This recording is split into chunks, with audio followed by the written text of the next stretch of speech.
제가 원래 그 저번에 테크 없는 테크톡 했더니 그다음부터 이름이 인사이트 톡으로 바뀌었더라고요. 그래서 되게 그때 약간 서운했는데 이번 컨셉 그대로 인사이트 없는 인사이트 톡 한번 해보겠습니다. 일단 네, 아유, 네. 일단 제목은 에젤은 죽었다라고 정했고 그냥 관심 끌기 겸 이제 실제 내용은 우리는 진짜 에자일한가? 라는 내용으로 준비해봤어요. 그래서 제가 감마 이용해가지고 장표를 만들어봤더니 그림을 너무 극단적으로 만들어줘가지고 이 정도의 내용은 아닙니다. 우리가 진짜 지금 에자일하게 일하고 있나? 아니면 어떻게 하면 이 에자일하지 않은 것처럼 뭔가 보일 수 있어? 이런 것들에 대한 내용이니까 그냥 편하게 들어주시면 됩니다. 네. 일단 시작하기 앞서 인사이트 그라운드를 한번 할게요. 이게 일단 첫 번째로 제가 하는 내용에서 정답은 없습니다. 정답은 없어요. 우리가 에자일이라고 하는 게 실험과 피드백을 통해서 답을 나가는 듯이 정답은 없습니다. 그리고 이게 되게 중요한 건데 끄덕이는 거 한 번씩 발표할 때 다 너무 무표정을 입고 맞아요. 저렇게 진태님처럼 웃고 계시면 괜찮은데 한 번씩 그거 고개를 끄덕여 주시면은 발표자가 굉장히 편합니다. 그리고 세 번째도 비슷한데 다 무표정으로 계세요. 아까 제가 한 번씩 뒤돌아봤는데 너무 무표정으로 계셔가지고 좀 편하게 웃으면서 들으셨으면 좋겠습니다. 네. 일단 에자일에 앞서서 이런 거를 한번 얘기를 하고 넘어가고 싶었어요. 이게 우편사업진흥원 다들 아시다시피 굉장히 도전적인 프로젝트였고 그 안에서 이제 얘기들이 굉장히 많았어요. 그래서 대표적인 게 해야 할 게 너무 많은데 어떻게 해야 하지? 그래서 누군가가 이렇게 얘기했어요. 아, 에자일하게 하면 되지. 그랬더니 옆에 계시던 은영님이 불같이 화를 내시더라고요. 아무에나 에자일 붙이지 마! 이렇게 얘기하셨어요. 예, 예, 진짜 은영님이었어요. 그래서 그때 생각했죠. 진짜 에제일이라는 게 대체 뭐지? 우리가 말하는 에제일은 정말 맞는 건가? 그래서 한번 고민해 보기 시작했습니다. 네. 그래서 일단 에제일을 얘기하기에 앞서서 90년대 개발에 대해서 얘기를 해보면 어, 저는 워터폴 방식으로 했었어요. 그러니까 수백 장짜리의 요구사항 문서가 있고 오랜 기간 동안 프로젝트를 하고 배포는 1년에 한두 번씩 하고 그게 이제 완벽한 계획을 하고 모든 것을 이제 계획하긴 했지만 결과물이 나올 때까지 너무 늦는 거죠. 그래서 그게 사업의 성공을 보장하지는 않았어요. 왜냐하면은 우리가 계획을 완벽하게 했다라고 해서 변화하는 고객에 대해서도 모두 만족할 수 있는 건 아니었거든요. 그래서 새로운 방식이 필요했고 그게 작게 만들고 빠르게 검증하고 변화에 대응하는 방식이 바로 에자일이었다고 합니다. 네. 이 책은 다들 아시죠? 네. 모르세요?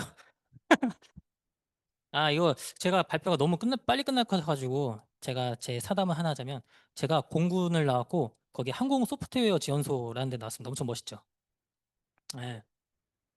거기서 뭐 청소하고 그랬는데 어쨌든 거기가 거기 그 근무하는 군인들 한 70, 80%가 다 개발자였고 이제 비행기에 대한 뭐 소프트웨어라든지 미사일에 대한 뭐 알고리즘 막 이런 걸 개발하는 데였어요. 그래서 개발을 공부하는데 굉장히 최적화된 부대였습니다. 그래서 개발 공부를 열심히 하고 있었는데 거기에 한 분이 뉴스에도 나오신 분인데 그 미사일의 표적에 명중할 때 오차율이 있거든요. 근데 오차율을 극단적으로 줄인 천재 개발자분이 군 그 부대에 한 분이 계셨어요. 저보다는 어렸는데 어쨌든 그분이 그 제가 사실 대학교 때는 공부를 열심히 안 했고 군대 가서 열심히 했거든요. 근데 그때 열심히 하다 보니까 그분이 이런 것만 봐선 안 돼. 이거 한번 봐봐라고 했던 책이 이 책이에요. 그래서 이 책을 한번 봤는데 저는 그때 재미가 없었어요. 재미가 없었어요. 왜냐면은 저한테 그때는 코드 한 줄 잘 짜는 게 되게 중요했거든요. 그래서 그때는 재미없게 읽었는데 얼마 전은 아니고 저희 팀 채널에 은영님이 또 은영님이네요. 은영님이 이거에 대한 요약본을 한번 올려주셨어요. 팀 채널에. 그래서 그거 내용을 보고 나니까 좀 생각이 많아지더라고요. 그래서 그때는 좀 재밌게 다시 읽었습니다. 그래서 한번 궁금하신 분 아니고 반드시 한번 읽어보셨으면 좋겠어요. 네. 그래서 에이자일 선언문을 보면 이런 내용들이 있어요. 공정과 도구보다는 개인과 상호작용. 이거 다 보셨죠? 네. 그래서 이 의미는 사실 다 아실 거예요. 뭐 프로세스나 툴보다는 개인과 상호작용 협력을 중요시하고 포괄적인 문서보다는 빨리빨리 작동하는 소프트웨어를 개발하고 계약 협상 뭐 정해져 있는 그런 요구사항보다는 고객이 진짜로 원하는 게 뭐야를 파악해서 고객과의 협력을 도모하고 계획을 따르기보다는 변화하는 요구사항에 대해서 변화에 대응하자. 그래서 협력하여 고객이 원하는 걸 더 빠르게 만들자라는 게 이 취지입니다. 여기서 문제 하나 드릴게요. 이 에자일 선언문을 선언한 개발자가 몇 명인지 아세요? 몇 명이 이렇게 모여서?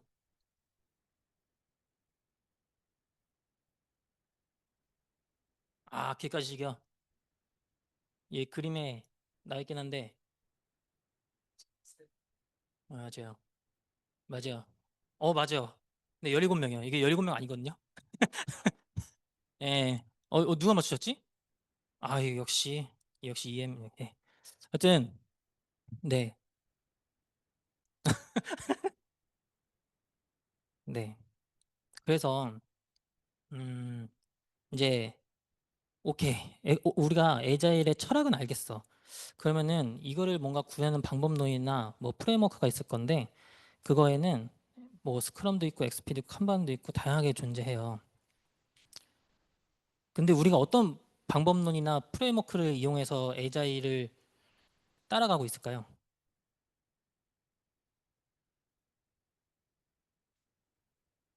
네, 뭐 저희가 이렇습니다. 저희가 매일 하는 데일리 미팅, 스프린트, 스프린트 회고 이런 것들이 스크럼이라는 거에서 네, 스크럼을 채택해서 하고 있는 거거든요. 그리고 지원하는 도구로는 저희가 지라를 사용하고 있어요. 그러면 우리가 이런 방법론도 채택하고 이런 도구도 사용하고 있으면 우린 정말 에자일한가요? 네, 아니니까 뭔가 이렇게 얘기하는 건데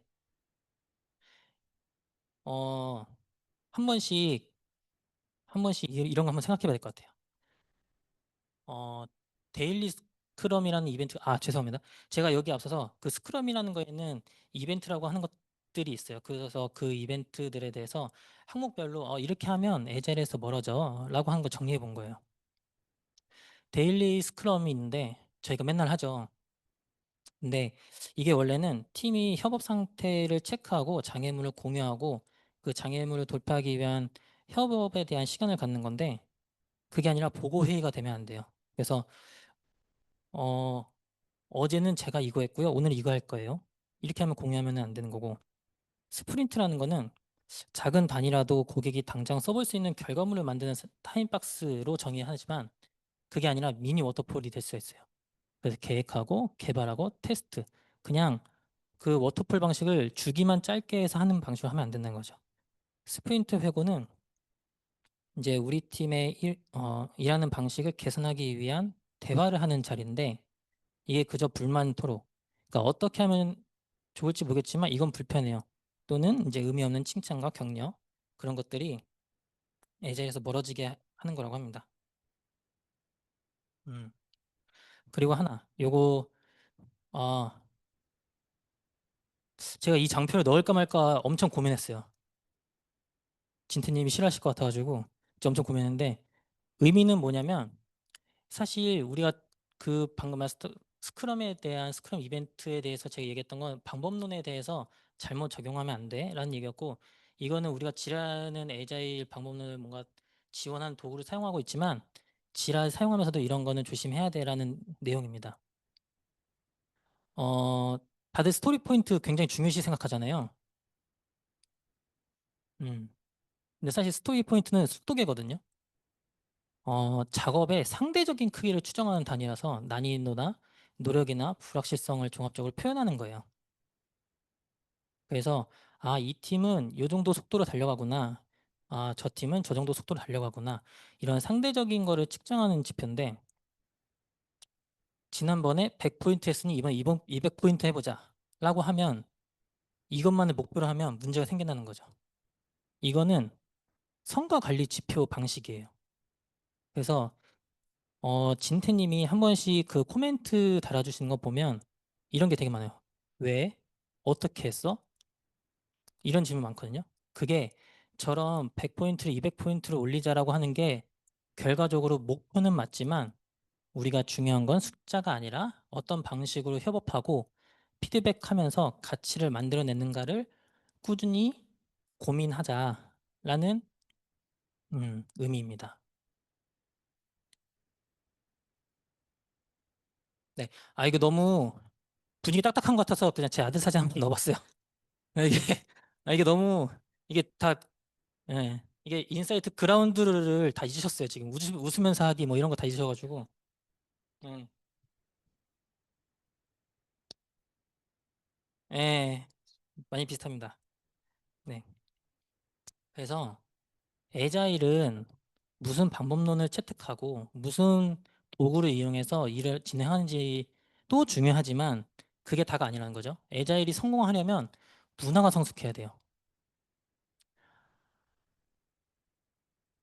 문제의 투명한 공유인데 이거는 어려움과 문제점을 숨기지 않고 공개적으로 논의를 해야 해결책을 찾을 수 있어요. 이거는 데일리 미팅에서든 회고에서든 다 동일한 얘기입니다. 그리고 역할을 넘는 협업, 자신의 역할에만 국한되지 않고 전체 목표 달성을 위해 적극적으로 기여합니다.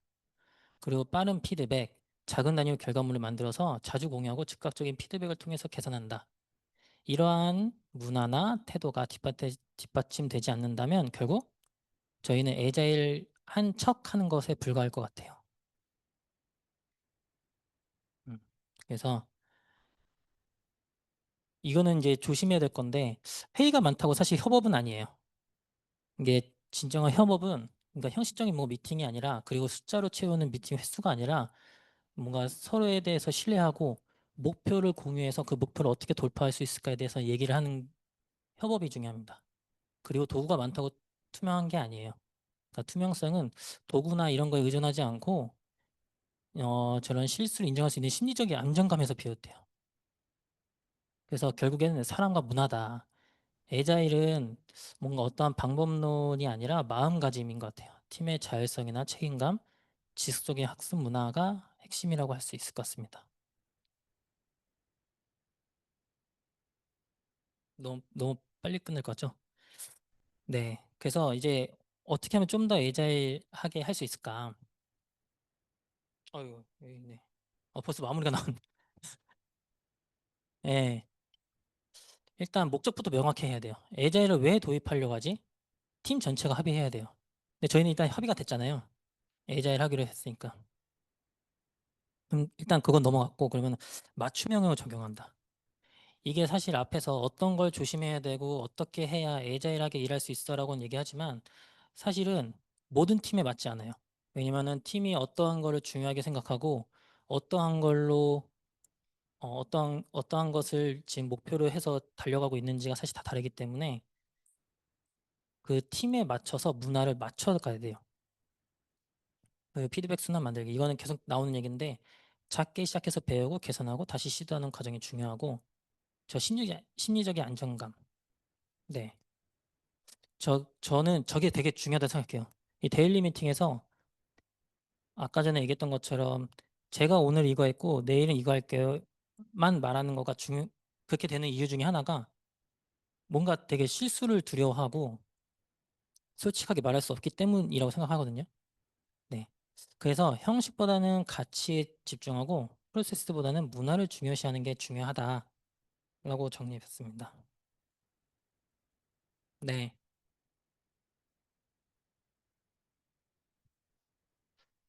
그림이 너무 촌스럽게 만들어졌어요. 예, 그, 제가 그 간맛 돈 주고 만들었는데 약간 네. 일단 에자일인 척하면 안 돼요. 그러니까 어떠한 프로세스나 방법론, 도구를 사용하는 것도 중요하지 않아요. 그러니까 에자일 철학을 우리 팀에 우리 방식으로 맞춰서 계속 이어가는 게 중요하다고 생각합니다. 작게 시도하고 빠르게 피드백 받고 협업으로 더 나은 결과를 만드는 문화, 그것이 진정한 에자일 정신이라고 생각합니다. 일단은 제가 발표는 끝났어요. 발표는 끝났고 어, 제가 무슨 말 하려고 했죠? 제가 이거를 준비하면서 그 에자일에 대해서 뭐 엄청난 전문가가 됐다거나 그런 건 아니에요. 사실 그래서 어떤 질문을 하셔도 답은 할 수 없습니다. 네, 네. 그래서 질문은 받지 않고 여기서 끝내도록 할게요. 감사합니다.